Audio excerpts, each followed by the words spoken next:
नमस्कार, जय हिंद मित्रों। जैसा कि कल पिछले वीडियो में हम लोगों ने देखा था बिहार राज्य एक दृष्टि में, उसके आगे की कुछ परिकल्पना जो बाकी थी उसके बारे में हम लोग चर्चा करते हैं कि बिहार राज्य के और महत्वपूर्ण इंपॉर्टेंट कौन कौन से प्रश्नों को निकाला जा सकता है, जहां से प्रश्न पूछे जाते हैं। तो अगला प्रश्न है जैसे कि 2001 और 11 के दशक में जनसंख्या की वृद्धि दर में कितना ज़्यादा अनुपात में वृद्धि हुई थी। 2001 से 2011 के दशक में जनसंख्या वृद्धि दर में 25.04% की वृद्धि हुई थी। जी हाँ, 25.04% की वृद्धि को आंका गया था। वहीं 2001 से 2011 के दशक में सर्वाधिक जनसंख्या वृद्धि वाला जिला मधेपुरा था। मधेपुरा में सबसे अधिक जनसंख्या में वृद्धि हुई थी, अर्थात मधेपुरा का यह जो परसेंटेज था 31.12% जनसंख्या में वृद्धि हुई थी। इसके साथ ही राज्य की कुल साक्षरता की बात की जाए तो राज्य की कुल साक्षरता दर 61.8% है। राज्य की कुल साक्षरता दर 61.8% है। वहीं पे यदि पुरुष साक्षरता की बात की जाए तो पुरुष साक्षरता की दर 71.2% है और महिला साक्षरता दर 51.5% है। इंपॉर्टेंट पॉइंट है कि महिला साक्षरता दर 51.5% है। वहीं पर पुरुष साक्षरता दर की बात की जाए तो वह 71.2% है। साक्षरता की दृष्टि से भारतीय राज्यों एवं केंद्र शासित प्रदेशों में बिहार का स्थान 35वां है। साक्षरता की दृष्टि से बिहार का केंद्र शासित और राज्यों में इसका 35वां स्थान है। वहीं साक्षरता की दृष्टि से भारतीय राज्यों में बिहार का स्थान 28वां है। जहाँ पर केंद्र शासित को यदि जोड़ा जाए और भारतीय राज्यों में तो यह अंतिम स्थान पर है, यानी कि 35वां स्थान बिहार राज्य का है। 35वें स्थान पर बिहार राज्य है जब हम केंद्र शासित प्रदेशों को भी जोड़ते हैं। और जब भारतीय राज्यों की चर्चा की जाए कि भारतीय राज्यों में इसका स्थान क्या है तो 28वां स्थान है, यानी अंतिम पावदान पर साक्षरता की दृष्टि से बिहार का स्थान है। अगले प्रश्न की तरफ चर्चा करते हैं। पुरुष साक्षरता की दृष्टि से भारतीय राज्यों में बिहार का स्थान। पुरुष की साक्षरता की दृष्टि से भी भारतीय राज्यों में बिहार का स्थान 28वां है, यानी कि पुरुष की साक्षरता दृष्टि में भी इसका 28वां स्थान है। महिला साक्षरता की दृष्टि से भारतीय राज्यों में भी बिहार का स्थान 28वां है, यानी कि दोनों ही तुलना में देखा जाए तो पुरुष साक्षरता दर में और महिला साक्षरता की स्थिति में बिहार राज्य का 28वां स्थान है। वही यदि हम बात करें सर्वाधिक साक्षरता वाले जिला की तो सबसे ज़्यादा साक्षरता वाले जिला का जो नाम है वह रोहतास है। सबसे अधिक साक्षरता वाला जिला का नाम रोहतास जिला है। यहाँ पर 73.37% सबसे अधिक बिहार राज्य में साक्षरता वाला जिला रोहतास है, जहाँ पर 73.37% साक्षरता की दर है। वहीं पे यदि हम चर्चा करें कि न्यूनतम साक्षरता वाला जिला कौन सा है तो न्यूनतम साक्षरता वाला जिला पूर्णिया है, जिसका प्रतिशत 51.08% है।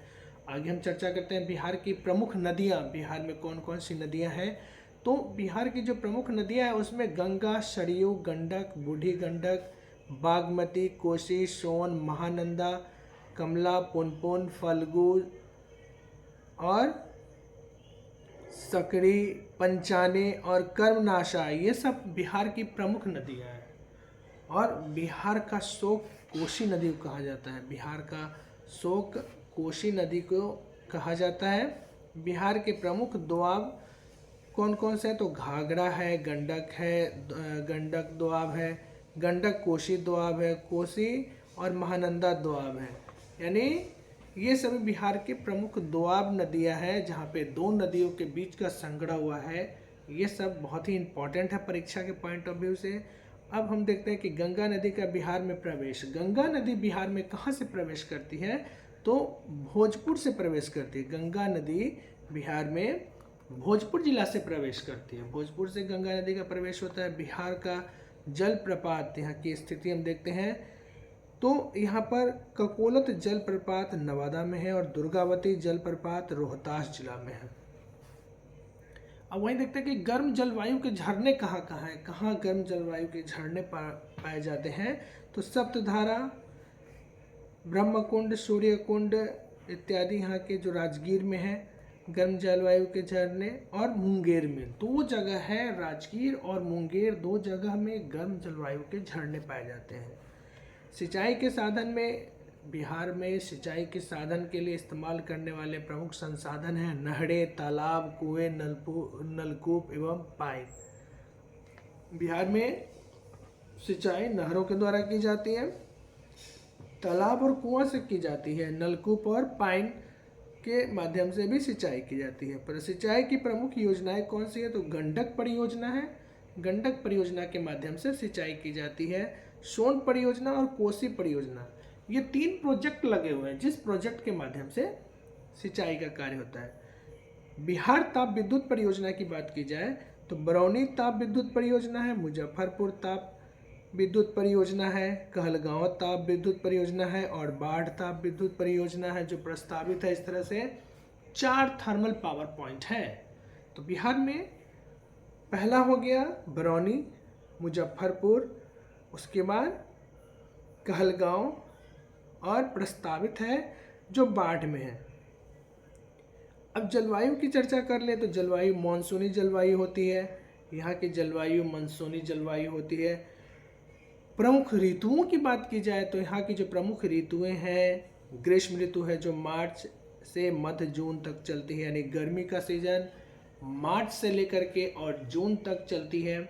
यहाँ की प्रमुख ऋतुओं की चर्चा की जाए, वर्षा ऋतु मध्य जून से मध्य अक्टूबर तक चलता है। वर्षा ऋतु मध्य जून से अक्टूबर तक की ऋतु वर्षा ऋतु होती है। और शरद ऋतु अर्थात ठंड का मौसम जो है बिहार में नवंबर से लेकर फरवरी तक का मौसम शरद ऋतु होता है, सर ठंड का मौसम होता है। औसत वर्षा की बात की जाए तो 112 सेंटीमीटर बिहार में औसत वर्षा होती है। कुल वन क्षेत्र हो गया यहाँ का 6,845 वर्ग किलोमीटर अर्थात 7.27%। बिहार का सर्वाधिक गर्म जिला किसको कहा गया है, तो बिहार का सर्वाधिक गर्म जिला गया को कहा गया है। 105 डिग्री फ़ारेनहाइट यहाँ पे होती है, सबसे गर्म जिला गया है।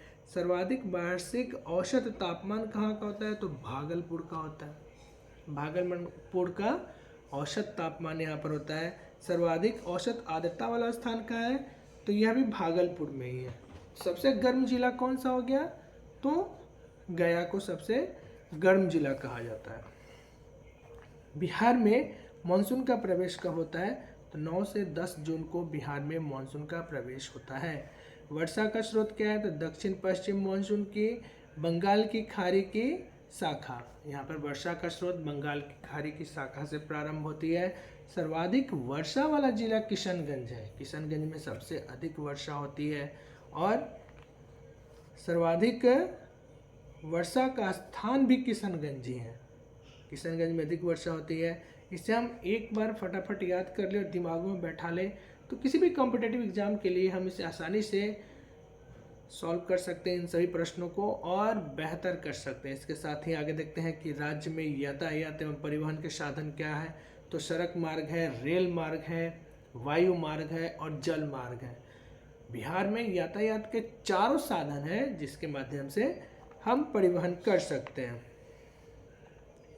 इसके बाद बिहार का सबसे लंबा राष्ट्रीय राजमार्ग कौन सा है, NH-31 सबसे लंबा राजमार्ग। बिहार का रेलवे, बिहार में रेलवे का शुभारंभ कब हुआ था, बहुत इंपॉर्टेंट, 1860 ईस्वी से 62 ईस्वी में, 1860 से 62 में रेलवे का यहाँ पर शुभारंभ किया गया था। और बिहार का प्रथम रेलवे कौन सा है, ईस्ट इंडिया रेलवे। बिहार से होकर गुजरने वाला प्रमुख रेलवे क्षेत्र कौन है, पूर्वोत्तर रेलवे क्षेत्र है। इसके बाद पूर्वी रेलवे, उत्तर पूर्वी सीमांत रेलवे और पूर्व मध्य रेलवे। प्रमुख रेलवे जंक्शन की बात की जाए तो यहाँ पर पटना, हाजीपुर, आरा, बरौनी, कटिहार, बख्तियारपुर, किऊल, गया, मुजफ्फरपुर, जमालपुर, मानसी इत्यादि प्रमुख यहाँ की रेलवे स्टेशंस हैं।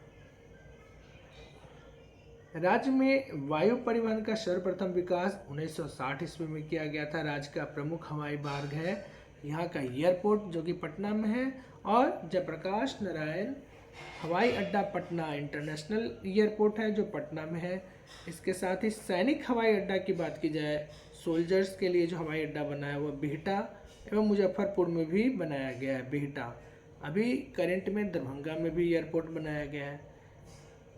अन्य हवाई अड्डा की बात किया जाए तो गया, मुजफ्फरपुर, भागलपुर और रक्सौल में भी एयरपोर्ट बनाए गए हैं। बिहार में जल परिवहन की बात की जाए, जल परिवहन 800 किलोमीटर लंबा आंतरिक जल परिवहन मार्ग है। प्रमुख जल परिवहन सेवा यहाँ से बराटी घाट, महादेव घाट, रेलवे स्टेशन सेवा, कहलगांव इत्यादि प्रमुख यहाँ की जल परिवहन सेवा है। समुद्र तट से बिहार की दूरी कितनी है? समुद्र से इसकी ऊंचाई की बात की जाए तो इसकी दूरी कितनी है समुद्र तट से? तो 2000 किलोमीटर समुद्र तट से इसकी ऊंचाई है। समुद्र तट से ऊपर 2000 किलोमीटर तक की है। और यहाँ की समुद्र तट से बिहार की औसत ऊंचाई हो गई कितनी? 53 मीटर हो गई। प्रमुख धर्मों की बात की जाए, बिहार में किस धर्म के लोग सब अधिक रहते हैं? तो प्रमुख धर्मों की बात की जाए तो हिंदू, मुस्लिम, सिख, ईसाई एवं अन्य धर्म के लोग भी यहाँ निवास करते हैं। बिहार में सर्वाधिक लोकप्रिय हुआ सूफी से है। सूफी सिलसिला कौन सा है? तो फिरदौसी है। बिहार के महापर्व की बात की जाए तो बिहार में छठ महापर्व सबसे ज़्यादा फेमस है। प्रमुख लोक नृत्य यहाँ के बिहार में कटघोरवा हो गया, नाच हो गया, लौंडा नाच हो गया, धोबिया नाच, खोलडिया नाच, उसके बाद झड़नी यहाँ क्या प्रमुख नृत्य हो गया। प्रमुख लोक नाट्य में जट जटिन, सामा चकवा, विदेशिया, मोकली बाका इत्यादि यहाँ के प्रमुख लोक नाट्य है। प्रमुख लोक गीत की बात की जाए तो मटियाली, लोडकीन, बिरहा, झूमर, प्रभाती इत्यादि यहाँ के प्रमुख लोक नृत्य है। प्रमुख राग की बात की जाए तो नचारी, लगनी, फाग, चैता इत्यादि यहाँ के राग है। प्रमुख चित्रकला शैली की बात की जाए, यहाँ की पेंटिंग की बात यदि की जाए तो पटना कलम शैली, थंका चित्रकला शैली, मंजूषा चित्रकला शैली, सांझी चित्रकला शैली और मधुबनी चित्रकला शैली बहुत ही फेमस है। मधुबनी पेंटिंग पूरे विश्व में फेमस है। बिहार का मधुबनी पेंटिंग शैली पूरे विश्व में फेमस है।